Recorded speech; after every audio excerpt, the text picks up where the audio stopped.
Hello and welcome to your practice for today. Today's posture is going to be a balanced half moon, which is a standing posture, but we are going to start in a tabletop position in order to just practice some of the hip orientation and the leg and torso positioning. So, with that said, come to all fours on your mat. And we'll just begin with a little cat-cow flow since we're here. So take a deep breath to prepare. And then as you breathe out, round your back. And then imagine lifting your tail up, lift your chest, and slightly lift your gaze. And then come back to your round back position. Coming into full spinal flexion. And then a little chest lift, spinal extension. And we'll do a few more.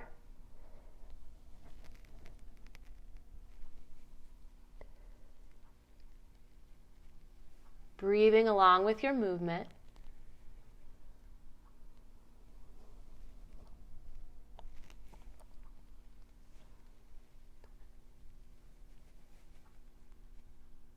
And then make your way back to a neutral spine.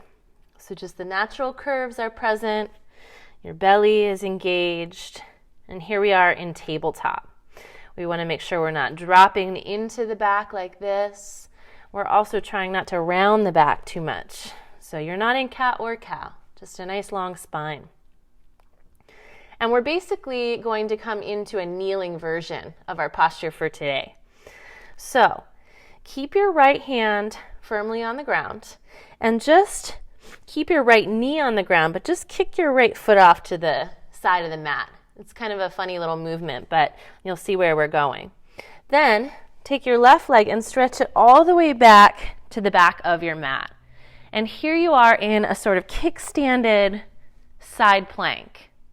You want to make sure that you're not like this with this angle in your leg, but rather make sure your knee is stacked right underneath your hip, because that's going to mimic this position when you're standing. It'll be in that same exact orientation. From here, you can keep your top hand on your top thigh, your hip, or you can reach it up. And you can feel free to keep your foot on the floor, or you can take it up just like it will be in your Ardha Chandrasana, your balanced half moon. Another little flow I like to do from here is to lower and lift, just to build strength here in the leg, in your abductor muscles, and of course in the core. And then hold for a few moments here. Try to make sure you're not creasing at your hips, but rather staying really open through the hip flexors. And then lower down. Take a little break. And we're going to do it one more time, lifting up. And I did have someone ask me to show them how to do sugarcane posture in this series, so that'll be a little bonus feature. So let's practice that too. Those of you who want to join me in that can grab your ankle. Otherwise, just stay with your leg outstretched or even with your foot on the ground. So sugarcane posture is basically this, but standing. Maybe we'll adventure there. Maybe you'll feel like this is enough. When you've had enough time, if you're holding your ankle, release. If your foot is up, bring it down. And then we're going to turn back to that tabletop position. So lower your left arm, bring your left knee down, and bring your foot back to your mat. Just take a breath here in between sides. Or you can even do another cat and another cow if you want to move through your spine a little bit more today. Give you enough time to do a couple of each.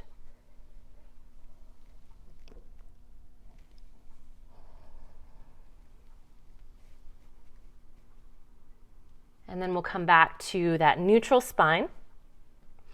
And this time we will kickstand the left foot off of the mat and stretch your right leg straight back, coming to your kneeling side plank. Make sure your knee is directly underneath your left hip. Feel free to stay here or lift your top leg up. And we'll take a few lift and lowers of that top foot.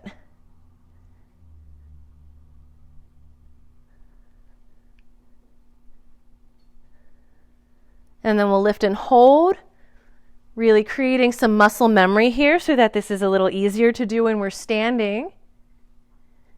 And then lower down. Take a little breather. And then return to the lift. And if you would like to grab your ankle, you can try that.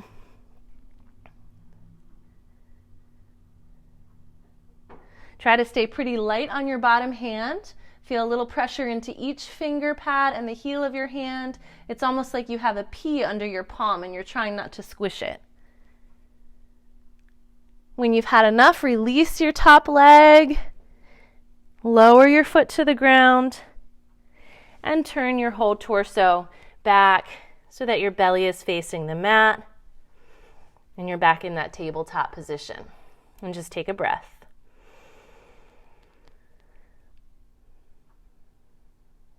So from here, we're going to get ready to move into our lunge, which will take us to our Warrior Two position and ultimately into our posture of the day, balanced half moon.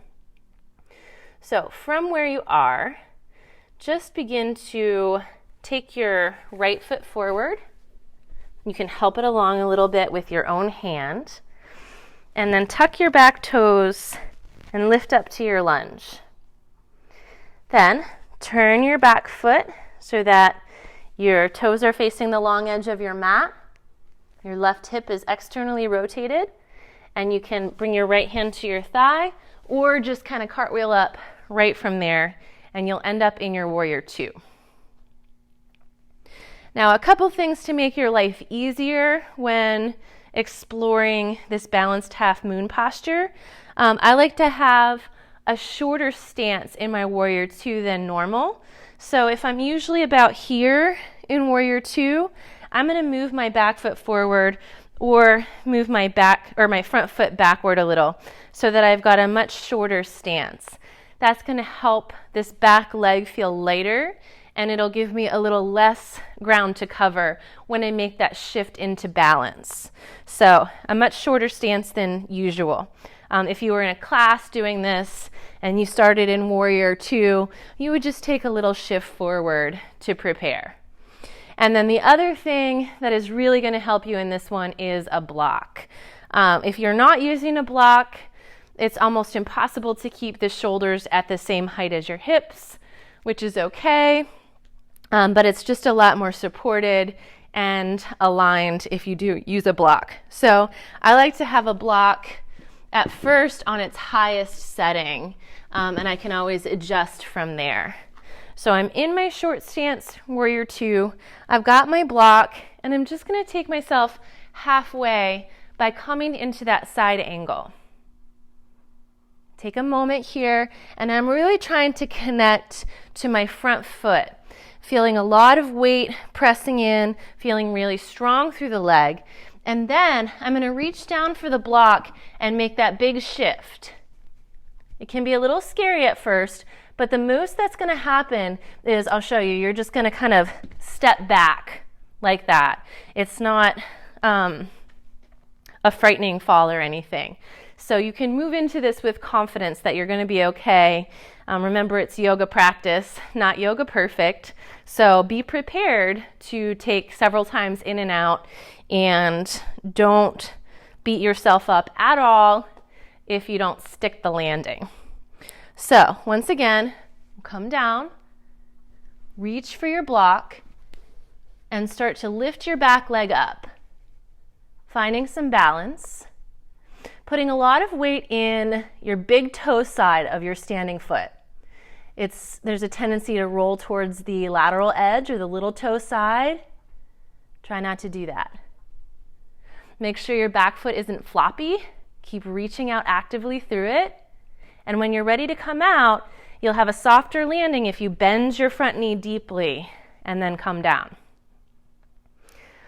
So, what if that's all a little bit too much? You can work on this posture by just coming to your supported side angle, bringing your hand to the block, and just staying here. Just working on that. You can definitely stay with that. So, we'll come back, take a breath in Warrior Two. And then let's bring our hands to our hips, and I'll give you a different technique on this same side, and we'll do it all on the other leg. So, from that Warrior Two position, we will move from pelvis facing the long edge of the mat to pelvis facing the front of the mat. So it's our usual transition from Warrior Two to Warrior One. And to do that, you just internally rotate that back hip, take a step off to the side a little bit. So now your feet are hip width distance apart and you're in your Warrior One position. Okay, now from here, we can go right into a three-pointed balance like we did on the Warrior Three breakdown. So for that, you'll need 2 blocks or a chair for your hands, and you'll come to this three-pointed balance. And from here, we can just play with the hip orientation. Toes facing down, hips internally rotated, or toes facing out, hip externally rotated. And try it inward, try it outward. Get comfortable with both, feel the difference, and then if and when you're ready, you could just bring your left hand up to your heart, and you're in balanced half moon. Maybe you reach up. And instead of bending your front knee and coming back to Warrior Two, you can just bring your hand back to the block, come back to your three-point balance, turning your toes down, and then bend your front knee, and you'll come up to Warrior One. So those are the 2 different ways that I like to teach this posture. And I find that some people prefer one way, and some people have more success with the other way. So try it on both ways and see what fits for you. So from here, let's come back to our Warrior One and just take a step forward. We'll get ready to do that whole sequence on the other side. And we'll take a big reach up and bring the hands through the center to take a bow. And just take a pause, get comfortable for a moment. Try to let go of any pressure, any feelings of needing to do this perfectly, and just enjoy the learning process. Then, keep your left foot forward and take a lift. You can use your blocks right away. And we're going to step the right foot back to lunge. Take a moment to settle here, and then turn your back leg open, external rotation of the hip.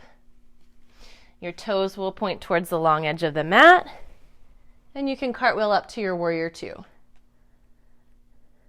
Take a few moments there just to feel some connection to your front foot and leg. And then shorten up your stance a little bit.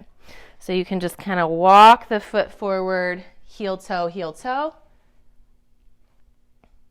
Start to shift into your side angle. Little brief stop over there, and then grab your block, place it right underneath your shoulder, and come up.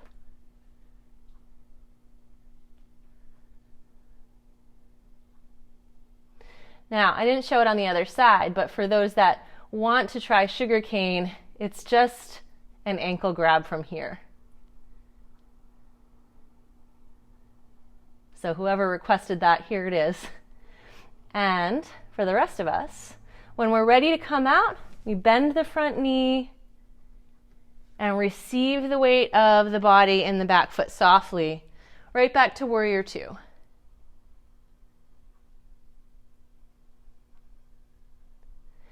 Then we're going to internally rotate the back hip and take that step slightly forward to warrior one, so that we can try it this way.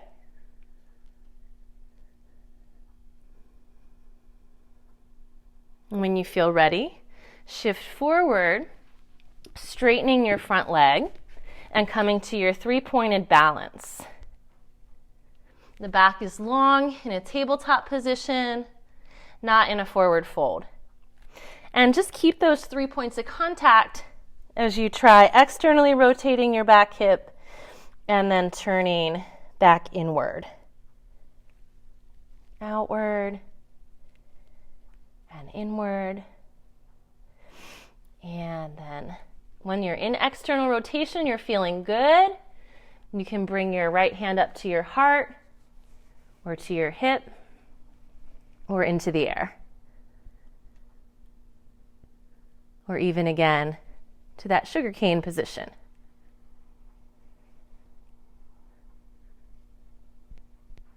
When you've had enough here, bring your hand, see there's the fall. Bring your hand back to the blocks. Turn your back toes downward, coming to your 3 points of balance. And then bend your front knee as you receive your body weight with your back leg in warrior one. So you're feeling stable and solid on the earth again. Take a breath here and enjoy that feeling.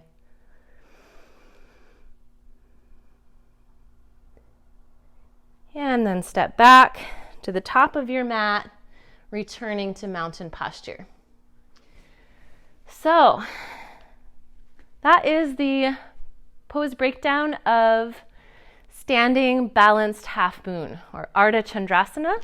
And we even threw in a little side plank to prepare and a sugarcane option for those feeling adventurous. So thank you for joining me in your practice today. Feel free to stay in the flow and move your body for a little longer. Or if you've had enough for today, feel free to join me again for the next posture breakdown. Thank you for practicing and have a great day or evening. I'll see you again next time.